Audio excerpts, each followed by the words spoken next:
এহা বাইতে কাজে সর্বনাশটা কাজে কেমনে করলে তুমি? কি করলাম? কি করলে দেখো তো, তুমি দেখো এই কি পুরানি পুরাইছো দেখো। এ কখন হলো? আমি তো এদিক কাজ করতেছিলাম।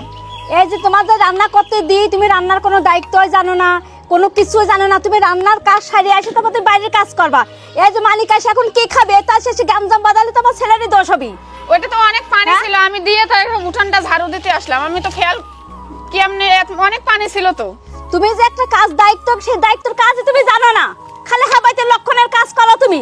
তো পুড়ে গেছে, আমি কি করব? আমি তো এদিকে একটা কাজই করতেছিলাম। আমি যে একটা শাওরি তোমার যে বৌমা যে একটা কাজ কাজ দেবো, সে কাজের কোনো এই জানে না কি করছে। দেখো এ দেখো কি করছো, দেখো এটা খাওয়া যায়, দেখো কড়াইটা দেখো, এই কড়াইটা তো টেস্ট মারিছে। আবার দেখো এটাতে একটু মুখও দেওয়া যাবে না। তো আমি এখন কি করব? আমি তো এদিক কাজই করতেছিলাম। কাজটা করা ভালো কথা, তুমি রান্নার কাজ সারিয়ে এসে তারপর বাইরের কাজ করবে। আমি কি তোমার দুটো কাজ একসাথে করতে বলেছি? আচ্ছা আমি কি ইচ্ছে করে করছি? আমি তো ইচ্ছে করে করি নাই। দেখো তুমি দেখো এটা খাওয়া যায় নাকি, দেখো তুমি দেখো এটা খাওয়া যায় নাকি, তুমি দেখো। যারা যারা 7 দিনে ফর্সা হতে চান, মুখের কালো দাগ দূর করতে চান, ব্রণের দাগ দূর করতে চান, রোদে পোড়া দাগ, সোপ দাগ এগুলো দূর করতে চান, আপনাদের জন্য নিয়ে আসলাম স্কিন কেয়ার কম্বো প্যাকেজ। আর এই কম্বো প্যাকেজে থাকছে গ্লো হোয়াইটেনিং স্যাফরন একটি সাবান, আর থাকছে ইরানি বিউটি সিক্রেট নাইট ক্রিম। আর এই দুইটা প্রোডাক্ট যারা একসাথে কিনবে তাদের জন্য থাকছে যে ডায়মন্ড সুতিং জেল, এটা একদম ফ্রি। আর এই তিনটা কম্বো প্যাকেজ যে আমি অর্ডার করছি প্যারাডিস ফেরি কিংডম এই পেজ থেকে, আপনারা চাইলে এই পেজ থেকে অর্ডার করতে পারেন। এইটাই হলো সেই 7 দিনের সারা ধবধবে ফর্সাকারী সাবান। এটা দেখতে পাচ্ছেন কত সুন্দর, দুই দিকে কিন্তু দুইটা কালার। এই সাবানটি ব্যবহারের ফলে আপনার 7 দিনে কিন্তু আপনার পুরো মুখটাকে ভিতর থেকে ক্লিন করে ফেলবে। ব্রণের দাগ, মেস্তার দাগ, কালচে দাগ সবকিছু দূর করে থাকবে। 7 দিনে আপনার পুরো স্কিনটাকে একদম সবকিছু রিমুভ করে 7 দিনে সারা ধবধবে ফর্সা বানাবে। সাবানটি ইউজ করার পরে দেখেন আমার মুখটা কিন্তু একদম গ্লোয়িং, মানে একদম জিলজিল করতেছে। আর এই সাবানটাতে ক্লিন করার পরে কিন্তু সব কাজ শেষ করে রাতে আপনার এই নাইট ক্রিমটা ইউজ করবেন। আর এইটা ইউজ করার ফলে আপনারা 100% 7 দিনে ফর্সা হতে পারবেন। আমি আবারও বলছি, এই দুইটা স্কিন কেয়ার কম্বো যারা অর্ডার করবেন তারা কিন্তু একদম ফ্রি পাচ্ছেন এই সুতিং জেলটা। তো যারা যারা অর্ডার করতে চান অফারটি কিন্তু এখনই লুটে নেন। আপনাদের জন্য উপরে পেজ লিংক দেওয়া আছে, হোয়াটসঅ্যাপ নাম্বার দেওয়া আছে, আপনারা চাইলে ওখান থেকে অর্ডার করতে পারেন। সর্বনাশ মানুষ করে দেখো, মানুষ জানে এখন কি খাবি তুমি তাই দেখো। আচ্ছা আমি কি ইচ্ছা করে করছি? আমি তো এদিকে কাজই করতেছি। খালি মুখে মুখে তক্ক করে, একটা কাজ পায় না খালি মুখে মুখে তক্ক করে। তো সামনে একটা তরকারি পুড়ে গেছে, এমন করা লাগবে? এখন সবাই খাবি না, কি খাবি? খাবে আবার রান্না করবো না? কত সময় লাগবে রান্না করতে? সামান্য না একটু তরকারি পুড়ে গেছে। আর সামান্য তরকারি বলো? সামান্য তরকারি না, সামান্য তরকারির জন্য আপনি এমন করতেছেন? সামান্য তরকারি তাহলে সবাই মিলে কি খাবি? তাহলে তোমার রান্না করতে কত আরো সময় লাগবে?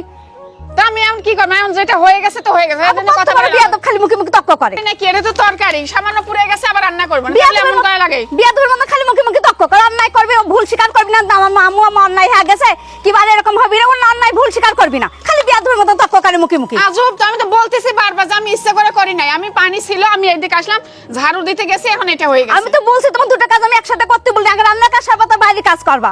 তখন তো বলবেন যে কি কাজ করো, খালি রান্না নিয়ে বসে থাকো, উঠানটাও ঝাড়ু দাও না। আর তুমি কোনো কাজ ঠিক মতন করিছো? কোনো কাজ ঠিক মতো একটা না একটা তখন ভুল হয়, করে দাও। তোমার জন্য সবাই আজকে না খেয়ে থাকবি, খালি মুখে মুখে তক্ক করে। বাপ আমার ভাগ্যর দোষ, ভাগ্য না হলে এটা হয়। রান্না করতে দিছি, তরকারি চুলার পাথি অন্য কাজ করতে গেছে, একটা কাজ পারবি না, কিছু করতে পারবি না। আবার এখন মানে আমার আবার এখন রান্না করতে আমার হবি। এত তাড়াতাড়ি করে রান্না করে কে সময় পাবো? কোন থেকে যে ছেলে পেলে জকর্মা নিয়ে আসে, ছেলে পেলে বেটার বউ, ছেলে পেলের বিয়ে দেয়, বেটার বউ রান্না বাড়া করে খাওয়াবি।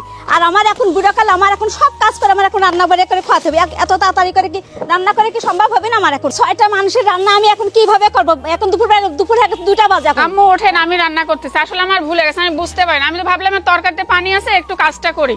আর আমি তো ইচ্ছা করে পুরানি। উঠেন, আমার বলে জাতি পাইতে আম্মু, হয়তো আমি চুলার পর রান্নাটা দিছি, আপনি দেখেন তোমার মুখে জবান কম ছিল, বলে জাতি পাইতে আমার। আমি ভুলে গেছি, আমি কই তরকারিতে পানি আছে, এটা আমি ঝাড়ু দিতে পারবো না, হয়ে যাবে না, এজন্য আর বলি নাই। ওঠেন, আমি রান্না করে দিচ্ছি। এই যে অন্যায়টা করিস, আমার ছেলে যদি এখন দুপুরবেলা আসবি অফিস থেকে এসে এখন যদি খাবি, এই যে এই রান্না দেখে তোমার যদি তাহলে অন্যায় হবে, আমার সোয়ালেরই দোষ হবি। কার দোষ হবি? আচ্ছা ভুল তো হয়ে গেছে, এখন করার কিছু নাই, আমি তাড়াতাড়ি রান্না করে দিতেছি। ওঠেন, আপনি ওঠেন। আচ্ছা ঠিক মতো রান্না করবে, সোয়াল আসতে আসতে রান্না করবে, সোয়ালের সাথে কোনো গ্যাঞ্জাম বাঁধে না, তাড়াতাড়ি রান্না করবা।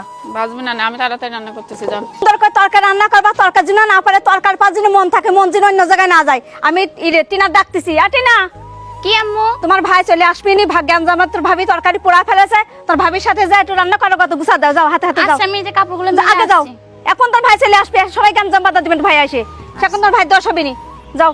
এই যে টিনার দিয়ে গেলাম, দুজনে রান্না করো। আর তরকারি পাতি যদি মন থাকে, মন যেন অন্য জায়গায় যায় না, তরকারি না পরে সুন্দর করে রান্না করবা।